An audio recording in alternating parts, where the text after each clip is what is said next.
Hi, everyone. Good afternoon. Ambassador, thank you for having me and giving me this important podium. Such a difficult situation. I see lots of division and confusion, lots of hatred, lots of misinformation. And everybody speaks on behalf of the children and on behalf of the innocent. But I am not sure about their real intention. But today I can speak on the authority of a Palestinian child, someone who grew up in that culture. Hamas' first crime against children in the Palestinian societies is not arming them or encouraging them to carry suicide bombing attacks. It's the religious, ideological indoctrination that I had to go through.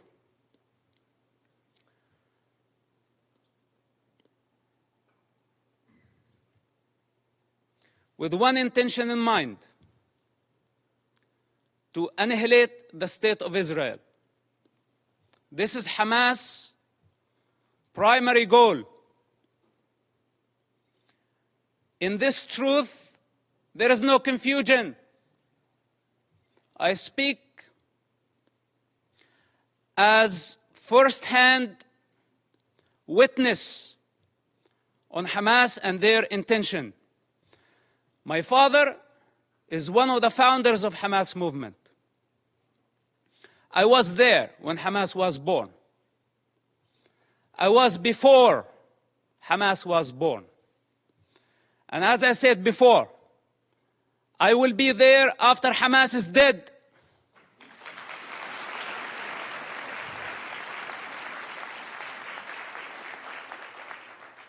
I am not a part of propaganda. I don't work for nobody.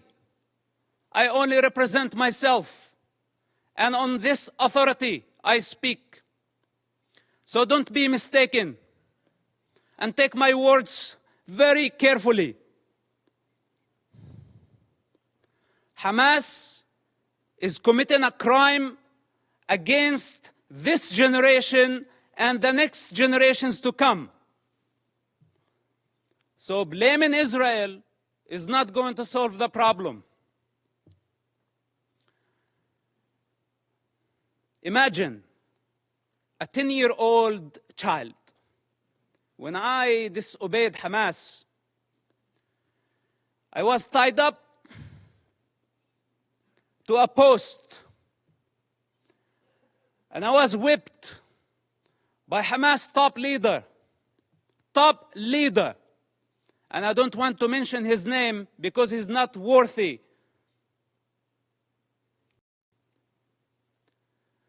With the electric cable. Every lash, I lost my breath until I lost my consciousness.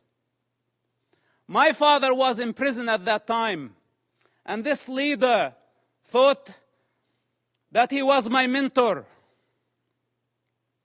This is Hamas discipline. This is how they wanted me to become a violent savage like them. And the very basic intelligence of a child, when I felt that was not natural, it wasn't. But I had still to go to the mosque to please my mother and please my father and obey this type of monsters. I hate to talk about my personal struggle. And I hate to be in a position to be at defense. He also don't like to be at defense. Because this is what Hamas did to Israel on October 7th. They put all of us at defense. But this doesn't mean that we are not going to win the war.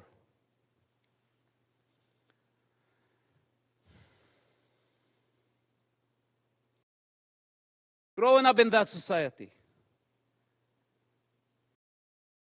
majority of the Palestinians blamed Israel.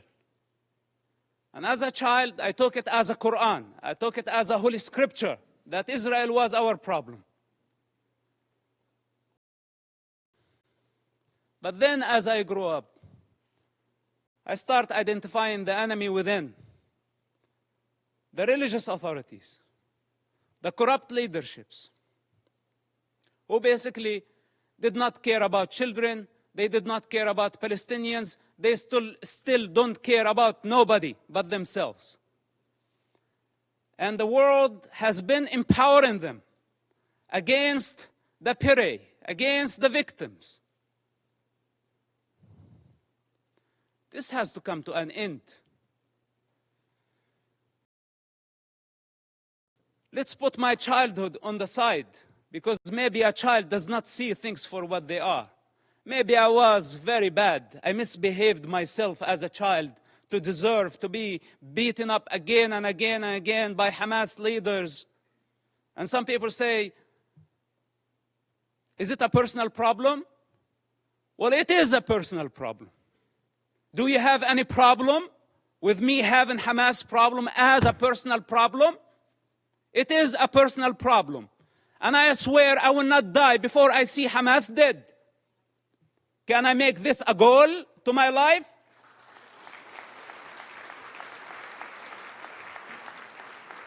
You know, unlike many of the leaders who sit here and give Hamas legitimacy by not condemning them, if the entire world stand there and say otherwise, the child witness within will always be there.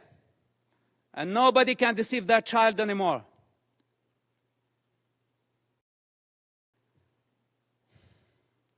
Then, as I grew up, I become the Hamas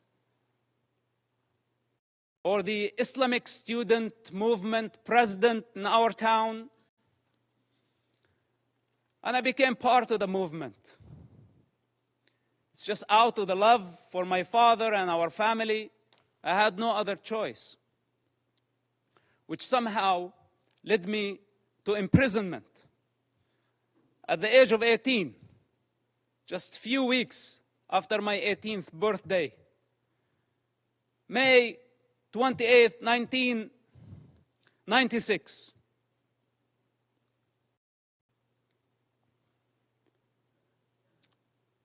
My problem was not Israel who arrested me during that experience. It was Hamas again, but this time with a lot more brutality, a lot more pain than the pain I experienced on a personal level. In prison, Hamas tortured and killed hundreds of Palestinian prisoners, Hamas members, because Hamas had suspicion that they were collaborating with the State of Israel. I spent 16 months in that first arrest among Hamas leaders. What was called Al-Majd, Hamas security wing, for those who don't know, this division of Hamas. This security wing, they brutally tortured people, putting needles under their fingernails, burning plastic on their bodies, putting off cigarettes in their skin. Screams of hundreds of prisoners over that period of time. How could I forget? And I don't wish for any of you to go through such experience to realize what type of monster we are dealing with. It's unfortunate that my father helped establish such an organization. And I don't mean to dishonor him. I love my father and I will always do.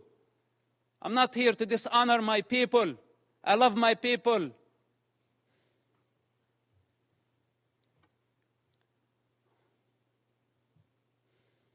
But I cannot believe how far Hamas was able to travel in this madness, and we could not stop them.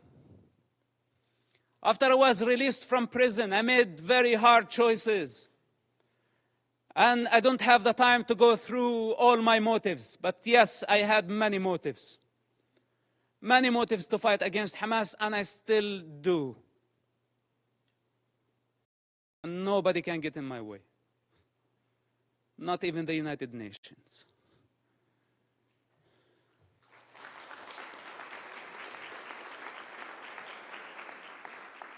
So the choices I made were against any rational mind. I ended up working together with the Israeli intelligence for 10 years. We had a common goal. That goal was to stop suicide bombing attacks. Hamas, for those who don't know, or those who have short memory, carried many suicide bombing attacks during the 90s and the early 2000s. Dozens of suicide bombing attacks where a suicide bomber took an explosive built went to inside a bus and blew himself up, killing all type of people. Not only Israelis. Americans were killed. Europeans were killed. Other nationalities, including Israeli Arabs, including Muslims. Hamas did not differentiate. Take Hotel Park, for example. On a holiday, on the most sacred Jewish holiday, a suicide bomber go into the dinner, blow himself up, kill more than 30 people. Some Holocaust survivors died in that attack. Dolphinarium, some teenagers having fun at the beach. Hamas suicide bomber killed about 18 and wounded dozens. Look up, see how many buses. It did not stop there. Hamas attacked the Hebrew University. 6 Americans were killed in that attack.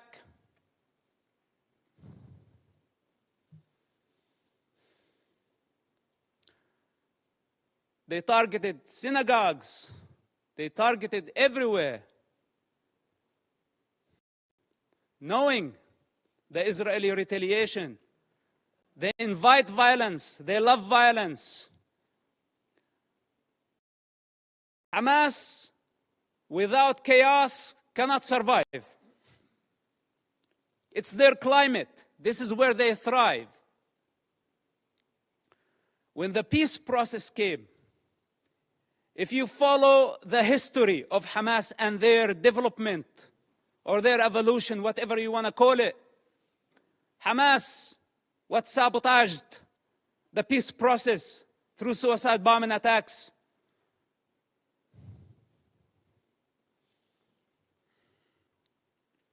And they don't have a vision.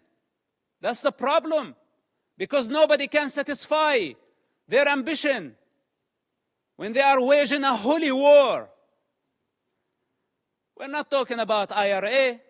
We're not talking about other political terrorist organizations that we can pressure them, bend them, bring them to the negotiating table. We are talking about a religious group that does not believe in political borders, that wants to annihilate an entire race in order to build an Islamic state. I don't know what else can be said about this group. And I don't know why it's not obvious to everybody that the United Nations fail to condemn them. Bunch of rapists. This is what they are. Lower than animal consciousness.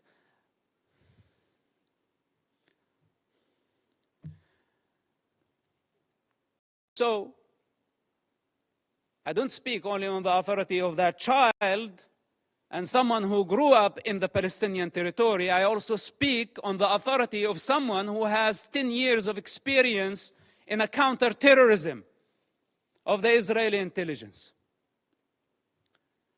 It took us 8 years to capture someone by name Ibrahim Hamid, this mass murderer. 8 years he hid in a small town of Ramallah, less than 20,000 people. It took us 8 years to capture him, while he was sending suicide bombers every other day. It was a big nightmare to capture him. And you know now what they are doing? Why the hostage situation that we have in Gaza? They want him. He's on the top of the list to be released. Ibrahim Hamid, remember his name? Look him up. They want mass murderers to go back to the street. And if you ask yourself, the guy that you saw earlier, Yahya Sinwar, with the child and the rifle, this guy was released just recently, part of the prisoner exchange with Israel, when Israel had to release more than 1,000 Hamas members to return one Israeli soldier back to his mother. And Hamas had a taste to that. So they thought this time they can go and bring 200 hostages and more. So they can bring the only true democracy in the Middle East to its knees. This is why it's a very brutal war. For those who are in the intelligence communities, they understand the significance of this. And they know that Israel cannot release more Hamas terrorists. Because this guy, you saw, Yahya Sinwar, he is the mastermind behind the attacks on October 7th. And how can Israel afford, or how can any of you validate or prove the release of mass murderers back to the street so they can carry a lot more terrorist attacks and hijack an entire society, use hundreds of thousands of people as human shields? Is this our way of solving the problem? We need the correct vision. First of all, we need to identify the origins of suffering, where it's coming from. Where does it originate from? We need to identify the disease. Then we can provide the cure. Up to this point, we haven't identified the disease. And for those who know the problem, they don't have the courage to stand and say, we have a problem with Hamas. But most of us have our own calculations. From Russia to China to the rest of the superpowers, given Hamas cover. Hamas gave the attacks on October 7th as a birthday gift to Putin. For those who did not make the connection. And I don't want to go farther. Now nobody's talking about Ukraine, using Hamas as the wild card in the Middle East, igniting a religious war to just divert your attention somewhere else. All those criminals, whether they were high profile or low profile, they are all savages. They are all enemies of children and enemies of humanity. The United Nations and the rest of the international community have empowered con men who used what's so-called Palestinian cause to become richer. They were seeking power and wealth. They did not care about the Palestinian people. As the children of Gaza sink in despair and poverty, leaders of Hamas, along with their families and their entourage, enjoy the Four Seasons Hotel in Doha, Qatar.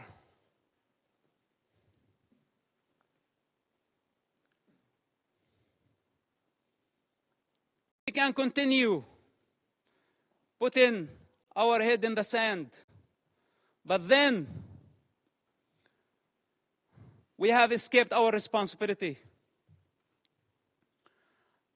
I can go on and on for hours, or should I say for 45, 6 years of my life. But I don't have the time. I don't have the time.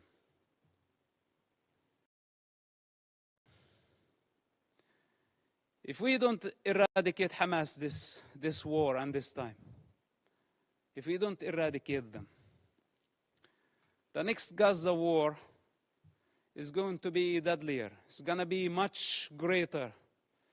If today we are complaining about 10,000 casualties, even though I'm not sure about the numbers because it's Hamas statistics, I don't trust anything they say or anything they do. But even if it was true, it's actually a miracle that we have only this number. The next war, we will be talking about hundreds of thousands. This is the 4th war with Hamas and the 5th war in Gaza, because also Islamic Jihad had their own war. If we don't eradicate Hamas and other terrorist groups in Gaza this time and give Gaza back to the people of Gaza, we will give them legitimacy.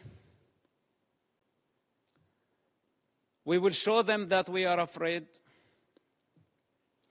And tomorrow, they will come back with vengeance. What made Hamas attack this time a lot stronger than the past wars? Because under the international pressure, we had to negotiate with them. And we had to give them legitimacy. This is what encouraged them and gave them power. You know, Qatar, for example, it's a member of the United Nations, playing the mediator, etc. They could have fooled me. They are the ones hosting Hamas. They are the ones who have been funding Hamas. Russia, Musa Abu Marzouk, a Hamas top leader, was in Moscow just yesterday. Okay, to be more accurate, a week ago. What's this? Where democracies should be united in fighting such savages. All of us saw Hamas, you call a hostage situation, but you want the true term Hamas uses for this? Booty. It's not even hostages. It's not war prisoners. All of us saw Hamas, savage, grab a teenager girl from the neck, pushing her into the unknown. That's your very freedom. That girl represents your freedom. And none of us thought about the mother of that kid and how she felt about seeing her daughter being dragged that way by a savage who wants to dominate, who sees women as a property. This is how Hamas sees women, a property, something they can own. As they want to own territory, more territory, their lust, their sexual lust, their lust for power, their lust for territory.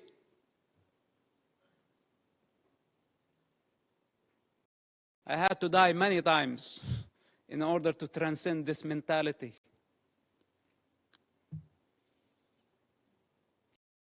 So we are talking about a big problem. It's beyond Israel. And here is the danger. And with this, I will conclude. The danger if Israel fail their war in Gaza, which is a brutal war, Because if it was open war, Israel would annihilate Hamas in no time, matter of hours, let's say days. Hamas is finished. But since Hamas strategy, it's a strategic thing of Hamas to take human shields. This crime cannot be forgiven. None of us should forgive this crime. Gambling with children's blood for political gain, it doesn't get worse than this. So Israel now got stained by blood. This is what Hamas wanted to happen from day one. They wanted to sacrifice thousands of children so Israel can take the blame. Digging tunnels and bunkers under hospitals, schools, launching missiles. A Hamas misfire, how many people killed at a hospital, and they went so fast to blame Israel, and the rest of the world listened to them and listened to their propaganda. Nobody is concerned to check what is true and what is false. Whatever that serve our political and short-term interest, we go for it. Suicidal, not knowing that we are going against evolution. We are going against the collective consciousness of humanity. We're going against the interest of children, the defenseless children who has no one to speak on their behalf. They don't have the power to discern. And yes, they are dying. But who's causing all this death? Blame is the cheap way. It's the way of the coward. Those who have the courage take responsibility. They don't blame.